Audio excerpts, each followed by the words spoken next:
Hello friends, good evening. Dream of Bharat के online platform पे आप सभी लोगों का स्वागत है। फ्रेंड्स, हम पुनः उपस्थित हैं और क्लास को कंटिन्यू करेंगे। और हम लोग मध्यकालीन इतिहास में राजपूत काल के बारे में पढ़ रहे हैं। इससे पहले हमने कई राजपूत वंशावलियों के बारे में पूरा डिटेल से कवर किया है और आज हम लोग बात करेंगे पाल राजवंश के बारे में। पाल वंश की बात करेंगे तो पाल वंश पूर्वोत्तर भारत में लंबे समय तक पालों ने शासन किया और जिस समय त्रिकोणात्मक या त्रिपक्षीय संघर्ष चल रहा था उन तीनों राजवंशों में पाल राजवंश भी एक वंश था और सबसे लंबे समय तक तीनों राजवंशों में इसने शासन किया। अगर हम पाल वंश की बात करेंगे तो बंगाल में गौड़ शशांक के मृत्यु के बाद पूरे बंगाल में एक राजनैतिक अराजकता की स्थिति उत्पन्न हो गई थी। उसी राजनैतिक अराजकता की स्थिति का लाभ उठा करके उसी राजनैतिक स्थिति से परेशान वहाँ की जनता ने गोपाल नामक एक सुयोग्य व्यक्ति को अपना सेनानायक या अपना राजा नियुक्त किया और इस वजह से गोपाल को पाल वंश का संस्थापक कहा जाता है। पाल वंश की राजधानी मुंगेर थी और गोपाल की बात करेंगे तो 750 से लेकर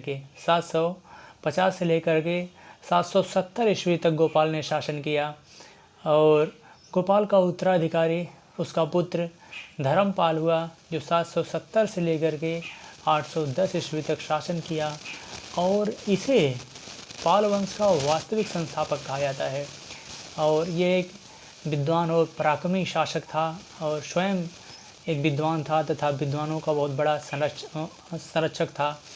और इसने जो है इसके सभा में बौद्ध विद्वान हरिभद्र निवास करते थे और पाल वंश के शासक बौद्ध धर्म के अंतिम महान संरक्षक थे और इसके समय बौद्ध धर्म अपने चरमोत्कर्ष पर पहुंच गया था। सभी पाल शासकों ने बौद्ध धर्म को संरक्षण प्रदान किया था।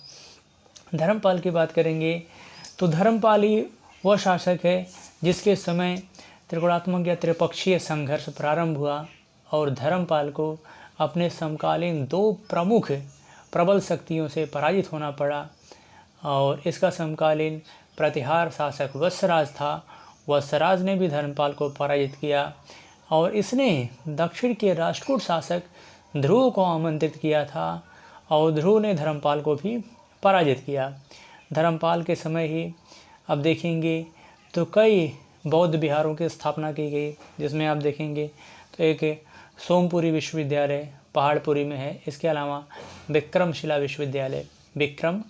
विश्वविद्यालय की स्थापना जो है पाल शासक धर्मपाल के समय ही किया गया। इसके अलावा इसके समय पालों का महत्वपूर्ण राजनैतिक उत्कर्ष हुआ। इसका उत्तराधिकारी जो हुआ वह देवपाल हुआ और देवपाल एक प्रतापी शासक था। इसने हूणों के घमंड को तोड़ दिया था। इसने उत्कलों को पराजित किया था।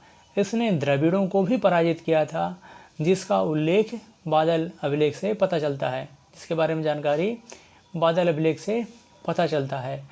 और इसके समकालीन इसके शासनकाल में अरबी यात्री अल-मशूदी इसके समय ही आया था और उसने देवपाल को प्रतिहार और राष्ट्रकूट शासकों से भी शक्तिशाली बताया था और उसने परम सौगात की उपाधि धारण की थी। और इसके अलावा अगर आप देखेंगे तो धर्मपाल को उत्तरापथ का स्वामी भी कहा जाता था, जबकि देवपाल ने परम सौगात की उपाधि धारण की थी। इसके अलावा इसने जो है जावा और सुमात्रा के शैलेंद्र वंशी शासकों के द्वारा बनवाए गए बौद्ध विहारों को इसने संरक्षण प्रदान किया था और यह एक शक्तिशाली शासक था देवपाल। इसका उत्तराधिकारी जो हुआ वह नारायणपाल हुआ। इसका उत्तराधिकारी कौन हुआ? नारायणपाल हुआ। हालांकि नारायणपाल कोई शक्तिशाली शासक नहीं था, वह एक कमज़ोर शासक था नारायण पाल, लेकिन वह एक बौद्ध विद्वान था और अपने समय में उसने बौद्ध धर्म को काफ़ी संरक्षण प्रदान किया। और नारायण पाल की भांति ही नारायण पाल का उत्तराधिकारी उसका पुत्र महीपाल हुआ। उसका उत्तर कौन हुआ? उसका पुत्र महीपाल हुआ। हालांकि नारायण पाल की बात करेंगे तो नारायण पाल ने शिव के सम्मान में 1000 शिव मंदिरों का निर्माण करवाया था। शिव के सम्मान में उसने 1000 शिव मंदिरों का निर्माण करवाया था। और इसके अलावा नारायण पाल की बात करेंगे तो यह 988 से लेकर के महीपाल प्रथम की बात करेंगे तो यह 988 से लेकर के 1038 ईस्वी तक शासन किया और इसे पाल वंश का दूसरा संस्थापक कहा जाता है। इसे पाल वंश का दूसरा संस्थापक कहा जाता है। और इसके समय पालों ने कई शिष्टमंडल, बौद्ध शिष्टमंडल तिब्बत वाले क्षेत्रों में भी भेजा। और इसके अलावा इसके समय पालों का पुनः राजनीतिक उत्कर्ष हुआ, लेकिन इसके बाद धीरे धीरे पालों का राजनीतिक पतन प्रारंभ हो गया। और पालों की बात करेंगे तो पाल शासक जो थे वह स्थापत्य के एक महान संरक्षक थे। इसके अलावा दाएं भाग के लेखक जीमूतवाहन को पाल शासकों ने ही संरक्षण दिया था।